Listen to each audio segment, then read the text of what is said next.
Steno Maharashtra आमच्या या YouTube चॅनलमध्ये तुम्हा सर्वांचे स्वागत आहे। काल जी भरती आलेली त्यासंबंधी बोलण्यासाठी आज आपण व्हिडिओ बनवत आहोत। तुमचे बरेच प्रश्न आम्हाला आले होते, त्यासंबंधी आपण ह्या व्हिडिओमध्ये माहिती घेणार आहोत। सर्वांनी हा व्हिडिओ शेवटपर्यंत पाहून घ्यावा, तसेच व्हिडिओला लाईक आणि शेअर करण्यास विसरू नका। आपण ह्या ठिकाणी फक्त लघुलेखक या पदासंबंधीच माहिती बघणार आहोत। वैद्यकीय शिक्षण व औषधी द्रव्ये विभाग मंत्रालय व वैद्यकीय शिक्षण संशोधन व आयुष यांच्या अधीनस्थ शासकीय वैद्यकीय दंत महाविद्यालय व संलग्नित रुग्णालयातील गट क तांत्रिक तसेच अतांत्रिक संवर्गातील सरळ सेवेच्या कोट्यातील रिक्त पदे भरण्याकरिता स्पर्धा परीक्षेसाठी अर्हता प्राप्त उमेदवारांकडून केवळ ऑनलाईन पद्धतीने अर्ज मागवण्यात येत आहे। ऑनलाईन पद्धतीने अर्ज नोंदणी सुरू होण्याचा दिनांक व वेळ ही 19/6/2025 रोजी गुरुवार सायंकाळी 5 वाजलेपासून ते 9 जुलै 2025 पर्यंत आहे। याची सर्वांनी नोंद घ्यायची आहे। आपले हे पद अतांत्रिक संवर्गामध्ये येते आणि हे उच्च श्रेणी लघुलेखक तसेच निम्न श्रेणी लघुलेखक या दोन्ही पदासाठी ही भरती आहे आणि ही सर्व पदे मुंबई बाहेरील आहेत।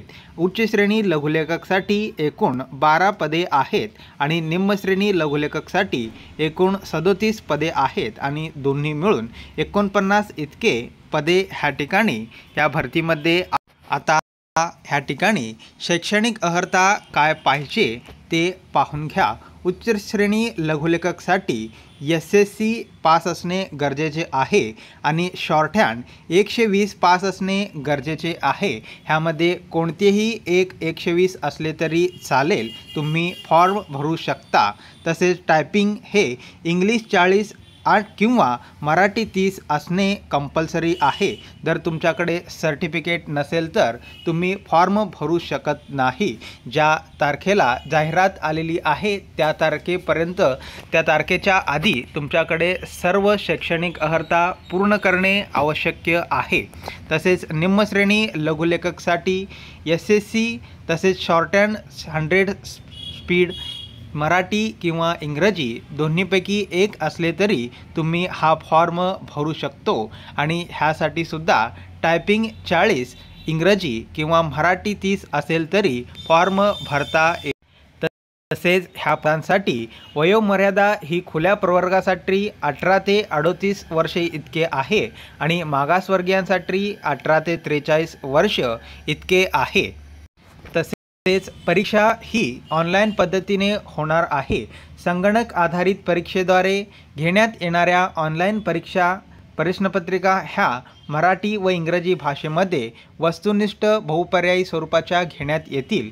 प्रश्नपत्रिकेतील प्रत्येक प्रश्नास 2 गुण ठेवण्यात आलेले आहेत आणि ह्या ठिकाणी तिसरा मुद्दा हे आपल्यासाठी आहे। ज्या पदांसाठी व्यावसायिक चाचणी घेणे आवश्यक आहे अशा पदांसाठी मराठी इंग्रजी सामान्य ज्ञान व बौद्धिक चाचणी या विषयावरील प्रश्नाकरिता प्रत्येकी 30 गुण ठेवून एकूण 120 गुणांची म्हणजेच एकूण 60 प्रश्नांची परीक्षा व 80 गुणांची व्यावसायिक चाचणी घेण्यात येईल। तथापि जे उमेदवार परीक्षेत किमान 45% गुण प्राप्त करतील अशा उमेदवारांनाच व्यावसायिक चाचणी देता येईल। परीक्षा व व्यावसायिक चाचणी यामध्ये उमेदवारांनी प्राप्त केलेल्या गुणांच्या आधारे निवडसूची तयार करून निवडसूचीतील पात्र उमेदवारांची निवड करण्यात येतील। म्हणजेच परीक्षेतील मार्क आणि स्किल टेस्ट हे दोन्हींची मिळून मेरिट लागेल। तसेच स्पर्धा परीक्षा ही ऑनलाईन पद्धतीने घेण्यात येणार असून प्रत्येक सत्राच्या प्रश्नपत्रिका स्वतंत्रपणे उपलब्ध केल्या जाणार असून त्या पदांच्या एकापेक्षा जास्त सत्रात परीक्षा आयोजित करण्यात येणार आहेत. अशा विविध सत्रातील प्रश्नपत्रिकेचे स्वरूप व त्यांची काठिण्य पातळी तपासण्यात येऊन त्यांचे सामान्यीकरण समतुल्य करण्याबाबत नॉर्मलायझेशन संबंधित कंपनीकडून देण्यात आलेले सूत्र अधिकृत संकेतस्थळावर माहितीसाठी प्रकाशित करण्यात येईल. सदर नॉर्मलायझेशन गुणांकन पद्धत सर्व परीक्षार्थी यांना बंधनकारक राहील याची सर्व परीक्षार्थी यांनी नोंद घ्यावी. तसेच उमेदवारास एकापेक्षा अधिक पदासाठी किंवा संवर्गासाठी अर्ज करावयाचा झाल्यास प्रत्येक पदासाठी संवर्गासाठी स्वतंत्र अर्ज व परीक्षा शुल्क भरणे बंधनकारक आहे. तुम्ही एकापेक्षा जास्त फॉर्म ह्या ठिकाणी भरू शकतो.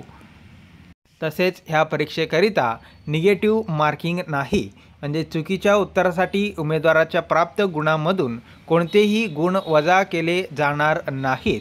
अतांत्रिक संवर्गामधील उच्च श्रेणी लघुलेखक, निम्न श्रेणी लघुलेखक व तांत्रिक संवर्गातील वाहन चालक पदासाठी एकूण 120 गुणांची म्हणजेच 60 प्रश्न असतील त्याची परीक्षा व 80 गुणांची व्यावसायिक चाचणी घेण्यात येईल. परीक्षेचा कालावधी हा एकूण 1 तास असेल, ज्यामध्ये 60 बहुपर्यायी प्रश्न असतील व व्यावसायिक चाचणीकरिता 80 गुण ठेवण्यात आलेले आहेत. तसेच प्रश्नपत्रिकेत खालीलप्रमाणे 4 विभाग असतील. त्या विभागामध्ये मराठी ज्ञानाचे 15 MCQ असतील, इंग्रजी ज्ञानाचे 15 MCQ असतील, तसेच सामान्य ज्ञानाचे 15 MCQ असतील आणि तर्क आणि अभियोगिता चाचणीचे 15 MCQ असतील. तसेच अजून एक महत्त्वाची माहिती ह्या ठिकाणी वैद्यकीय शिक्षण संशोधन व आयुष विभागाने संगणक आधारित प्लॅटफॉर्मवर आयोजित केलेल्या सर्व MCQ आधारित परीक्षामध्ये अनिवार्य कालमर्यादित विभाग लागू करण्याचा निर्णय घेतला आहे. परीक्षा प्रक्रियेदरम्यान उद्भवणाऱ्या धोक्यांच्या पार्श्वभूमीवर परीक्षेची सुरक्षा वाढवण्यासाठी हा उपाय लागू करण्यात आलेला आहे. म्हणजेच या परीक्षामधील प्रश्नपत्रिका विविध कालमर्यादित गटामध्ये विभागल्या जातील. उदाहरणार्थ DMER वैद्यकीय शिक्षण संशोधन व आयुष विभागाने परीक्षेतील प्रश्नपत्रिका वाहनचालक, उच्च श्रेणी लघुलेखक व निम्न श्रेणी लघुलेखक 4 कालमर्यादित ग्रुप म्हणजे ABCD असे ग्रुप आहेत. तसे प्रत्येक ग्रुपमध्ये 15 प्रश्न असतील आणि 15 मिनिटांचा वेळ दिला जाईल. आधीच्या ग्रुपसाठी दिलेला वेळ पूर्ण केल्याशिवाय उमेदवारांना पुढील विभागात जाता येणार नाही. या व्यतिरिक्त उमेदवारांना दिलेला वेळ पूर्ण झाल्यानंतर त्या गटातील प्रश्नांचे पुनरावलोकन करण्याची किंवा त्यांच्या प्रतिसादात बदल करण्याची परवानगी दिली जाणार नाही. आधीच्या विभागासाठी दिलेला वेळ पूर्ण झाल्यानंतर पुढील विभागातील प्रश्न आपोआप सुरू होतील. ह्या ठिकाणी तुम्ही व्यावसायिक चाचणी आवश्यक असलेली पदे तसेच परीक्षेचे स्वरूप व संबंधित सूचना ह्या ठिकाणी पाहू शकता. ग्रुप A मध्ये group B, group C, group D असे 4 प्रकार केलेले आहेत. ह्या ठिकाणी तुम्ही स्क्रीनवर पाहू शकता. तसेच परीक्षेचे शुल्क हे खुला प्रवर्गासाठी 1000 रुपये तसेच माघार प्रवर्गासाठी 900 रुपये इतके आहे. ही जाहिरात आपल्या टेलिग्राम चॅनलवर उपलब्ध आहे. तुम्ही सर्वांनी हे व्यवस्थित 2-3 वेळा वाचून जे नियम अटी वगैरे सांगितलेले आहेत ते पूर्ण काळजीपूर्वक वाचून हा फॉर्म भरून घ्यावा आणि अभ्यासाची तयारी. व्हिडिओ आवडल्यास लाईक शेअर करा आणि लघुलेखन करणाऱ्या प्रत्येक विद्यार्थ्यामार्फत ही जाहिरात जे विद्यार्थी ह्यामध्ये पात्र आहेत त्या सर्वांना शेअर करा. धन्यवाद.